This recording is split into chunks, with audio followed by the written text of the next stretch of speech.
বেলালের মতো আশিক যদি আমরা হইতাম, বেলালের মতো আশিক যদি আমরা হইতাম, এ দুনিয়ায় নবীর দেখা পাইতাম, এ দুনিয়ায় নবীর দেখা পাইতাম। আল্লাহ নবীর আশিক সাহাবী বেলালের জীবন চলে গেল বহুদিন। মার খাইতে খাইতে খাইতে খাইতে বেলালের জীবন গেল। আহা, কেমন ভাবে তাকে মারা হতো! হাত পা গুলি বেঁধে নিয়ে মরুভূমির মধ্যে রেখে পিঠের উপরে বুকের উপরে বড় বড় লম্বস্ত বড় বড় ওজনওয়ালা পাথর চাপা দিয়ে রাখত, যাতে বেলাল ডান বাম করতে না পারে। হাত পা গুলি বেঁধে খুঁটির সাথে বেঁধে চেপে রাখত। প্রচন্ড গরমে লু হাওয়ায় বেলালের শরীর করে ঝলসে যাইত। ওই অবস্থায় তাকে চাবুক দিয়ে পিটানো হতো, ফিনকি মেরে মেরে রক্ত পড়তো। কোনো চিকিৎসা করানো হতো না, কোনো ওষুধ দিতে হতো না, দেওয়া যাইত না, কোনো ওষুধ তাকে দেওয়া হতো না। কত রজনী নির্ঘুম বেলালের কেটে গেছে আমাদের জানা নাই।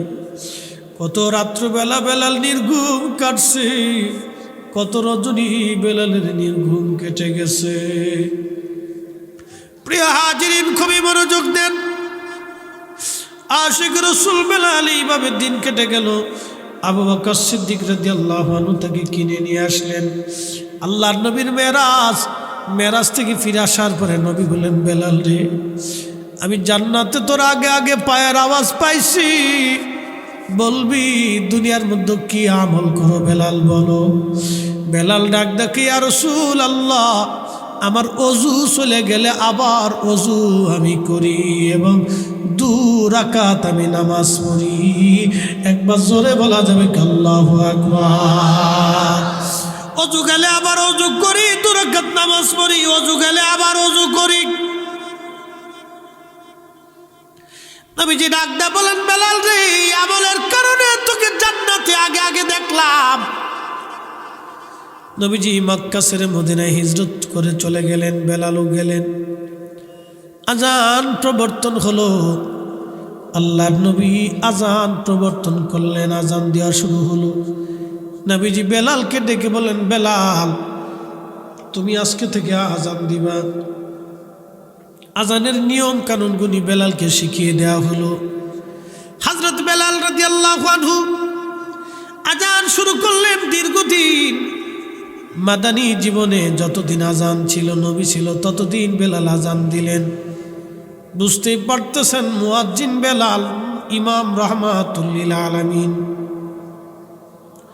শুধু ইমাম রাহমাতুল লিল আলামিন সেই ইমাম না, বর্তমান যে বাইতুল আকসা নিয়ে যুদ্ধ হয়, ওই বাইতুল আকসার ১৬ লক্ষ নবীর উপস্থিতিতে আমাদের নবী মেরাজের রাত্রিবেলা নামাজ পড়াইলেন।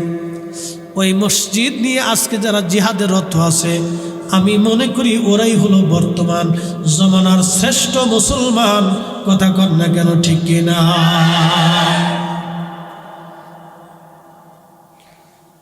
ওরাই জমানার শ্রেষ্ঠ মুজাহিদ।